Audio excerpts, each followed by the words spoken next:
നവ കുഴിയടയ്ക്കാം, നമുക്ക് കുഴിയടച്ച് മുന്നോട്ട് പോകാം. അതിനിടയിൽ ഈ കേരള വിഷൻ ഈ പരമ്പര നൽകുന്നതിനിടയിൽ നിയമസഭ ചേരുന്നുണ്ടായിരുന്നു. നിയമസഭയിൽ ഈ പ്രശ്നം ഉന്നയിക്കപ്പെട്ടു എന്നുള്ളതാണ് ഏറ്റവും പ്രധാനപ്പെട്ട ഒരു കാര്യം, ശ്രദ്ധേയമായ കാര്യം.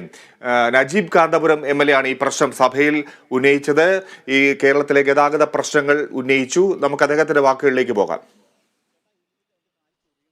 എത്ര റോഡുകളിലൂടെ ആളുകൾക്ക് എല്ലൊടിയാതെ യാത്ര ചെയ്യാനാവും സർ? അങ്ങ് ഭാവിയിൽ റോഡ് നന്നാവുമെന്നാണ് ഇപ്പോൾ പറഞ്ഞത്. എന്നാണ് സർ ആ ഭാവി ഉണ്ടാവുക?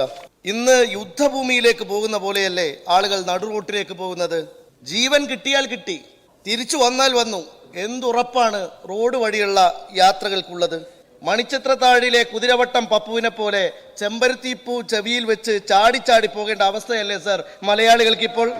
പണ്ട് ബഹുമാന്യനായ പൊതുമരാമത്ത് വകുപ്പ് മന്ത്രി കുഴികൾ എണ്ണാനായിരുന്നു ആവശ്യപ്പെട്ടത്.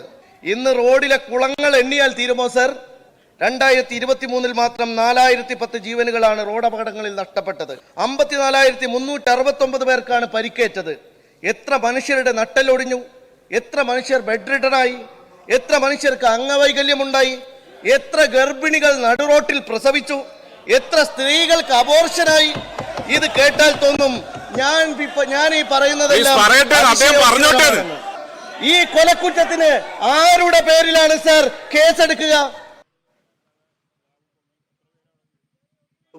ഒരു കാര്യം നിങ്ങൾ ശ്രദ്ധിച്ചോ പ്രേക്ഷകരെ, ഈ നജീബ് കാന്തപുരം ഈ റോഡുകളുടെ അവസ്ഥയെക്കുറിച്ച് അടിയന്തര പ്രമേയത്തിന് വിഷയം അവതരിപ്പിക്കുമ്പോൾ അവിടെ ഭരണപക്ഷം ബഹളം വെക്കുകയാണ്.